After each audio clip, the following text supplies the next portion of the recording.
Hi there, this is Neil Salvage, and welcome to this podcast, Gassing On. Yes, we're going to gas on about the world of ground gas. We're going to meet people in the industry. We're going to visit places and generally find out about interesting things that are happening, developing, and the changes that have gone on before us. So welcome on board and hope you enjoy this podcast. Right, hello, good afternoon and welcome. Today we are joined by Kevin Dodds of Delta Membrane UK. Good afternoon, Kevin. Good afternoon, Neil. Where do we find you this fine spring day? We're at April, and how are you? How's the weather treating, and where are you? So currently I'm in rainy Essex at Delta HQ in the office here.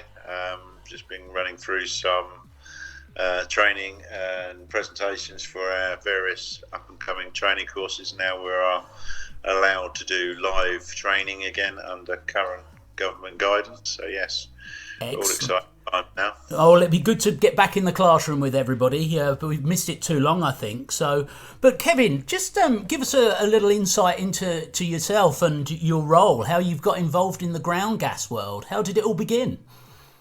Well, it began many years ago. Just a sort of brief introduction. So I'm currently Joint Managing Director of Delta Membrane Systems. I've been here for about 4.5 years now. But my involvement in construction started some 30 plus years ago when I was a junior concrete technician for one of the big ready-mix companies. Right. Spent years doing concrete technology. And then having left that, I joined a manufacturer of damp-proofing and waterproofing systems and have gradually progressed with my focus and interest primarily on the waterproofing side of it.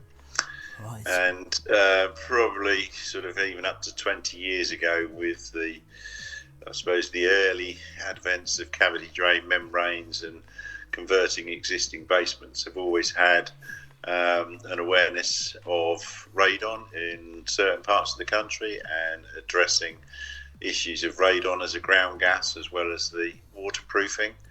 And then over the years, as construction has progressed and more developments are on either old brownfield sites or areas where other industries had been and they're being converted, then obviously, yes, other ground gases and contaminants have come in, and particularly when you're digging into the ground and putting a basement into a project, then obviously, yes, ground gas issues can be particularly prevalent, and obviously we need to address both waterproofing and ground gas protection at the same time. So yes, probably been involved more heavily in ground gas and waterproofing as a sort of combination for the last 10-15 years. Do you still get that time-old question, though, Kevin? This doesn't really affect us, the ground gas. Does that often come up from your clients, or do they have some consideration of it? I think there's, over the last few years, probably certainly since the reissue of 8485 in 2015 and then the updates in 2019, I think certainly in some areas it's sharpened people's mind to the consideration of the risks of ground gas. I still think there's a lot of people who would think, yeah, but it's only, you can't see it, you can't smell it, you can't taste it, is it really such an issue? And there's costs involved in introducing ground gas protection systems. So there's still an element of it. Do I really need it? But ultimately you're basing your assessments on the geotechnical reports, the site investigation, and you are led by that because ultimately it's all about risk and reducing risk because it is a big potential health hazard. That's it. Well, one of the things I was going to ask you, we've all just been through the COVID pandemic, and it looks like we're seeing the kind of tail end, hopefully, touch wood, that's coming to an end. How is the state of the construction industry for yourself and Delta? How is it going at the moment? Well, after the initial sort of lockdown, where everything sort of slowed down, whilst everyone tried to understand what we could and couldn't be doing and which industries were being encouraged to carry on under government restrictions, then, after the initial sort of couple of months of sort of finding our feet, we've had to adapt rapidly to be able to continue working throughout. So changing in procedures, social distancing, sanitising stations, encouraging, everyone to follow safe working practices in the office. But we have remained open throughout, and we have been getting busier and busier. So we're probably seeing, significant growth compared to the 12 months prior to the pandemic starting. So I think that's a good reflection on, I suppose, the government-led investment in the construction industry being allowed to continue.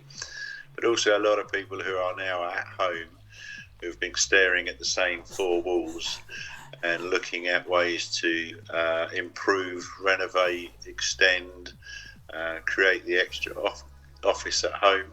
Right. So I think construction industry as a whole has seen some, reasonably significant growth, and I think we're all hopeful that it will continue. So yeah, it's at the moment reasonably buoyant, I think is the phrase we'd use, and we cautiously hope that this continues on even through the repaying of the government borrowing. Well, the one thing that we like to look at is the future development of the sector, both waterproofing and ground gas. What's in the pipeline for you, Kevin, and what's coming along? What do you know about? Tell us.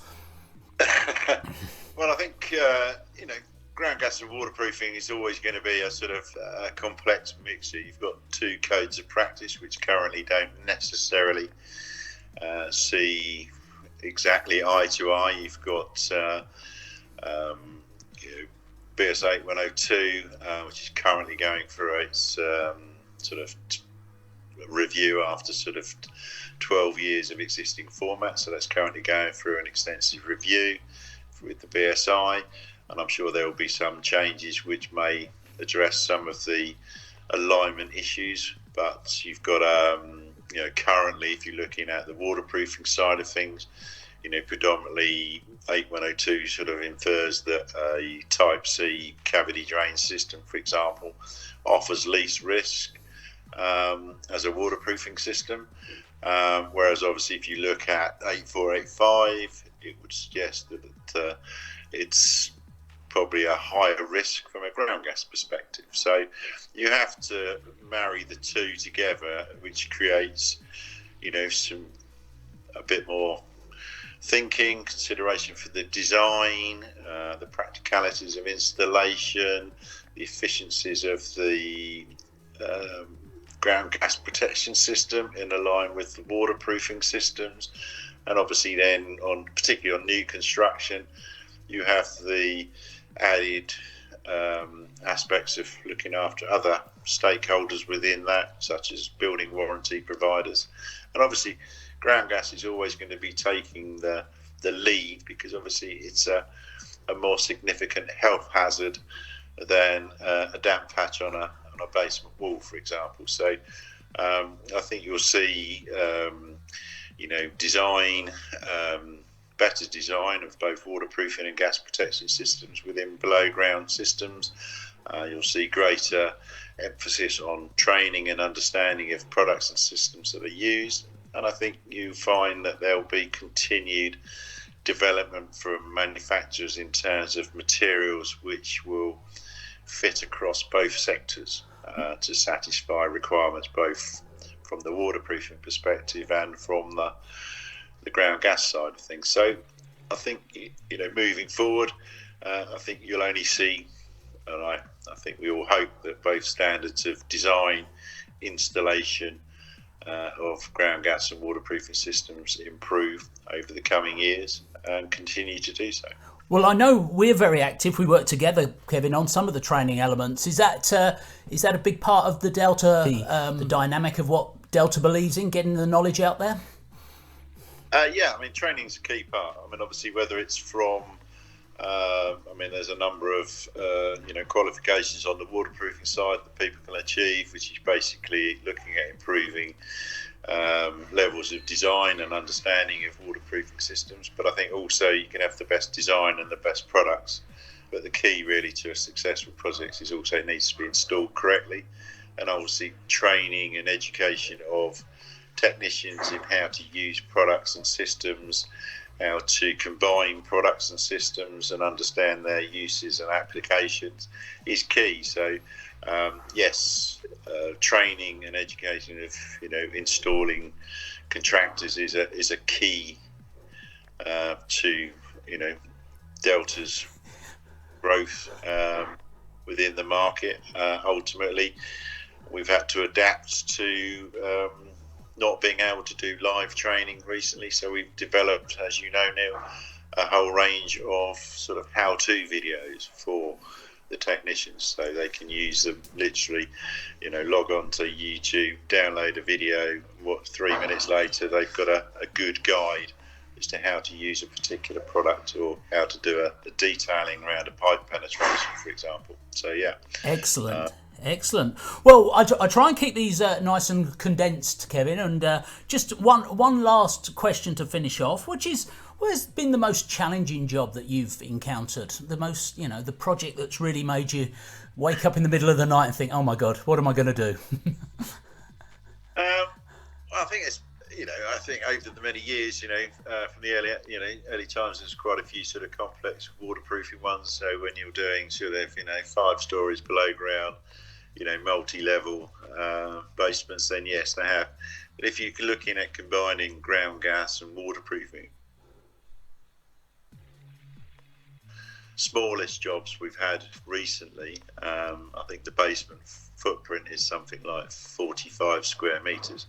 But the complexities of the issues with regards to water table construction, the identification of a potential source of ground gas, and then looking at pathways and the potential receptor being the basement, then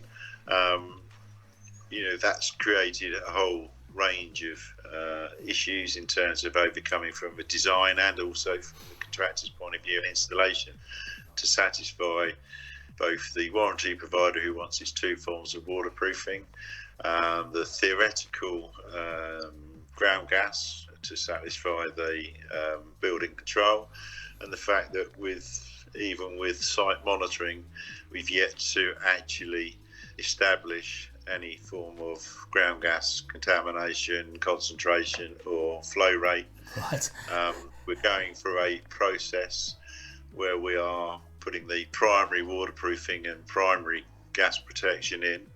We're looking to then create a weatherproof building and therefore look to do some further monitoring for ground gas after the period. So it's been quite challenging. I think it's probably extremely frustrating for the client and the eventual homeowner, but these are just some of the challenges of the industry. So. You've got to get it right, Kevin. You've got to get it right. That's the important thing. So if anybody wants to get hold of you out there, Kevin, where can they find you or Delta? So you can find Delta at basically deltamembranes.com is the website, and just simply send an email to info@deltamembranes, and we'll be happy to assist and aid anyone with any waterproofing or ground gas protection projects. That's great, Kevin. Well, thanks for your time, and it's really good to catch up again. I'm sure we'll see each other very soon on the road again. So thanks, Kevin Dodd from Delta, and hopefully see you soon, Kevin. Yes, thank you, Neil. Great to talk to you again, and hopefully we'll catch up soon. Excellent.